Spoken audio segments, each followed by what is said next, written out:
Yes, good morning. कैसे हो बच्चों? Okay, fine. Now we start new topic, auxiliaries to trades. बेटा auxiliaries क्या होती हैं? एक्सिलरीज होती है पूरक सहायक, जो बिजनेस को, जो ट्रेड को क्या करे बेटा? कंप्लीट करे, ठीक है, पूरक करें। एक्सिलरीज क्या होती हैं? किसी चीज को कंप्लीट करना, यानी कि उस चीज को कंप्लीट करना।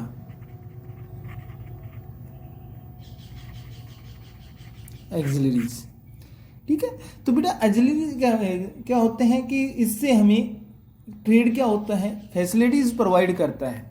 एक्सिलरीज क्या होता है कि जो हमारी ट्रेड है उसके अंदर क्या करता है बेटा?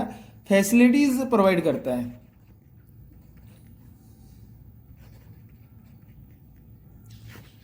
फैसिलिटीज, ओके बेटा। तो फैसिलिटीज प्रोवाइड करेगा, एक्टिविटीज प्रोवाइड करेगा, जिससे फैसिलिटीज आएगी हमारे पास। सो क्लियर बेटा? प्रोवाइड करेगा सपोर्ट, जो हमारी इंडस्ट्री को डेवलपमेंट करता है। तो पहले आता है बेटा इसके अंदर हमारे पास आता है ट्रांसपोर्ट। क्या आता है बेटा? Transport and communication.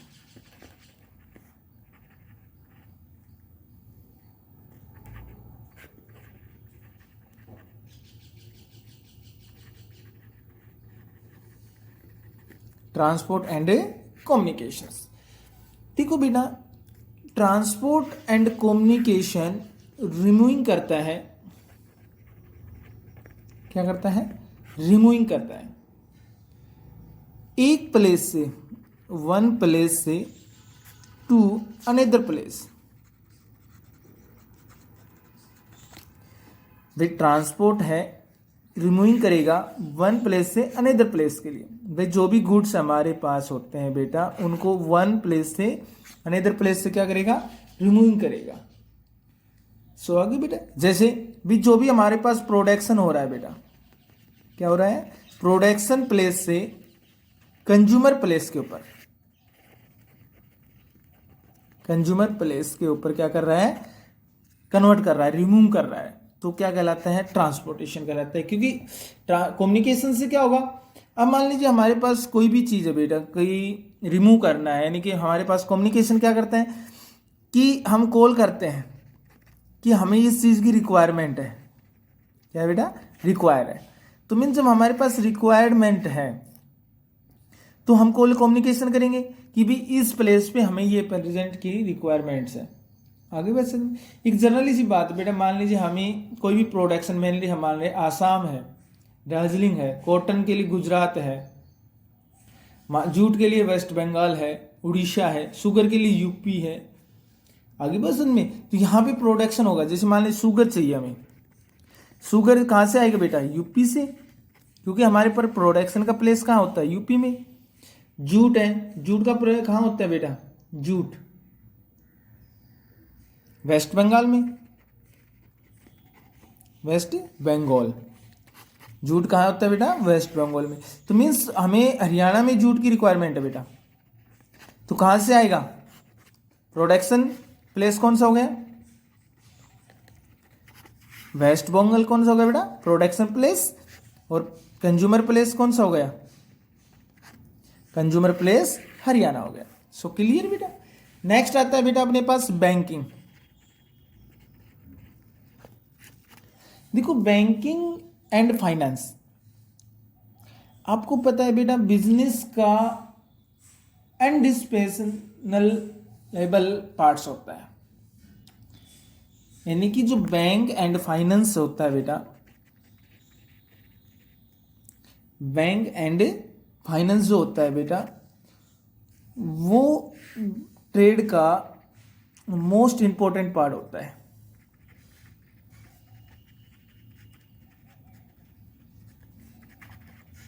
Yes and no? क्यों? क्योंकि विदाउट बैंकिंग एंड फाइनेंस के कोई भी बिजनेस नहीं होता है। भी हम किसी के पास बेटा डील करते हैं। क्या करते हैं? डील करते हैं।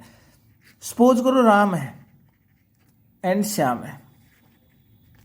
राम ने किससे डील की बेटा? श्याम से डील की।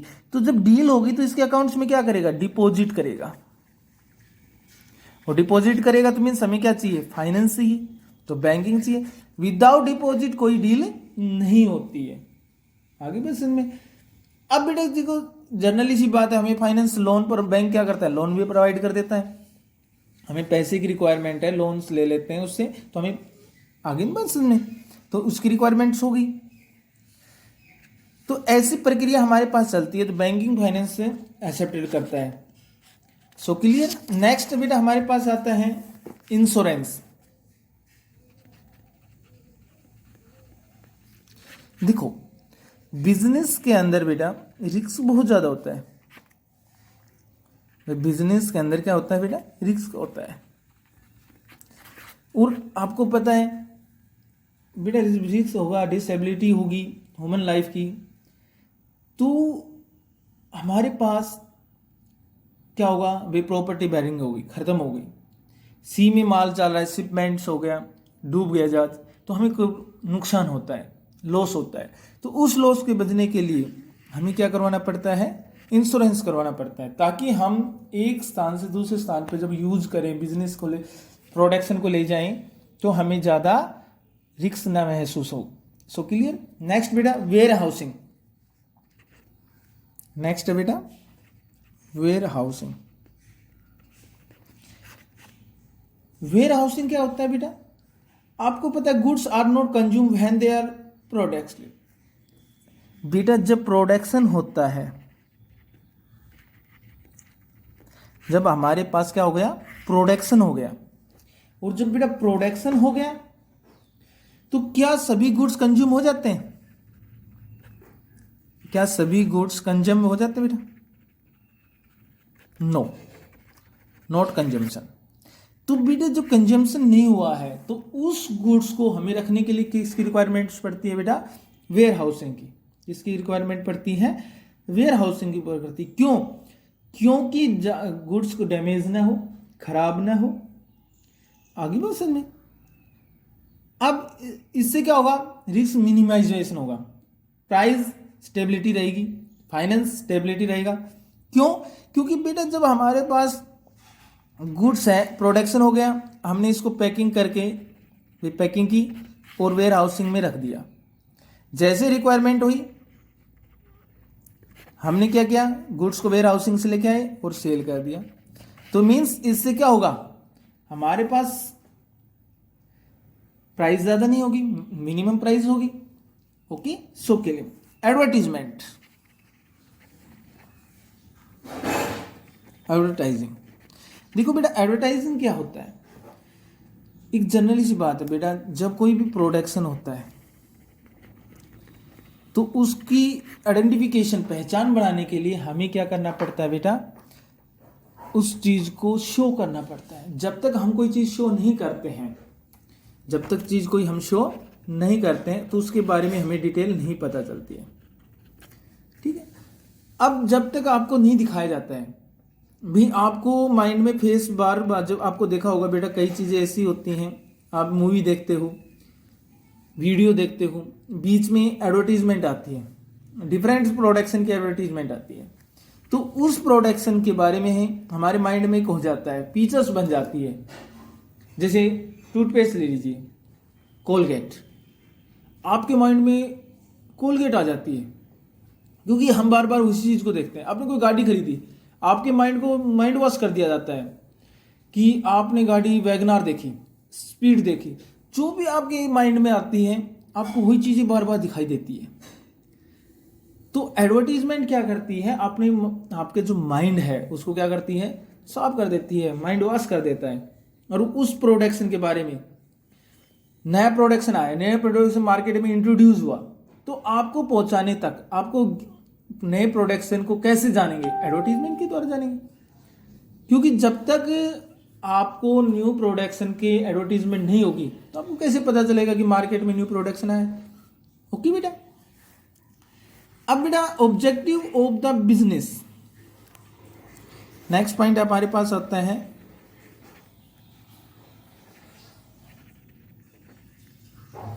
Objective of business. बिजनेस का क्या ऑब्जेक्टिव है। तो बेटा ऑब्जेक्टिव को हमें, बिजनेस के ऑब्जेक्टिव को 3 पार्ट्स में डिवाइड किया हुआ है। Economic objective, social objective and human objective.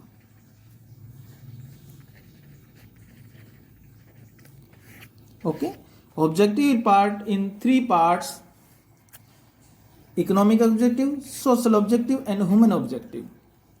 आज हम डिस्कस करेंगे only economic objective. What is the economic objective. Economic objective क्या है। देखो, इकोनॉमिक ऑब्जेक्टिव होता है किसी भी कंट्री को डेवलपमेंट करने में बहुत ज़्यादा इफेक्टेड करता है। ओके बेटा, इससे क्या होता है, मार्केटिंग स्टैंड होती है, मार्केट स्टैंडिंग।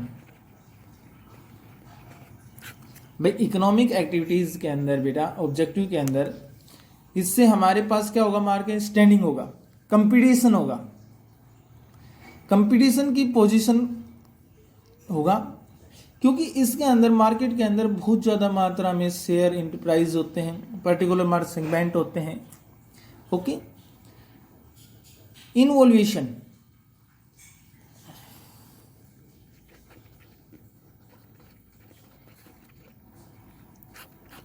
इवोल्यूशन क्या होता है बेटा, इससे हमारे पास न्यू टेक्नोलॉजी आती है। क्या आती है, new technology of the production. New technology आएगी, न्यू टेक्नोलॉजी आएगी तो बेटा न्यू प्रोडक्शन होगा, और न्यू प्रोडक्शन होगा तो मीन्स हमारे पास जो कॉस्ट की प्रोडक्शन है, भाई न्यू टेक्नोलॉजी आएगी, प्रोडक्शन ज़्यादा होगा, न्यू होगा, और कॉस्ट क्या आएगी, कम आएगी। नेक्स्ट आता है बेटा प्रॉफिट अर्निंग। प्रॉफिट अर्निंग बेटा, profit earning the main objective of the business. भी किसी भी बिजनेस का जो मेन ऑब्जेक्टिव होता है वो प्रॉफिट अर्निंग होता है, ये बताने की बात नहीं है, क्योंकि कोई भी बिजनेस होता है, जब भी कोई बिजनेस होता है तो उसका जो मेन मोटिव होता है वो प्रॉफिट अर्न होता है। क्या होता है बेटा, प्रॉफिट अर्न होता है। एवरी बिजनेस क्या चाहता है कि वो मैक्सिमम से मैक्सिमम प्रॉफिट अर्न करे। एवरी बिजनेसमैन क्या चाहता है कि वो मैक्सिमम से मैक्सिमम प्रॉफिट अर्न करे, जिससे हमारी लाइफ स्टैंडर्ड, जो मेरी लाइफ स्टैंडर्ड है, बिजनेसमैन ये चाहता है, वहां चाहता है कि मेरी जो लाइफ स्टैंडर्ड है वो क्या हो, इंप्रूवमेंट हो। आगे बस में, और अपने बिजनेस को मोटिवेशन करता है कि कैसे मोटिवेट किया जाए जिससे मुझे मैक्सिमम प्रॉफिट अर्न हो। ओके, नेक्स्ट बेटा फाइनेंशियल रिसोर्सेज। नेक्स्ट क्या है, financial resources.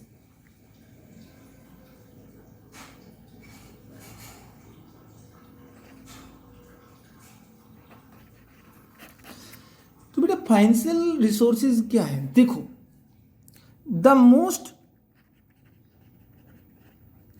Most important requirement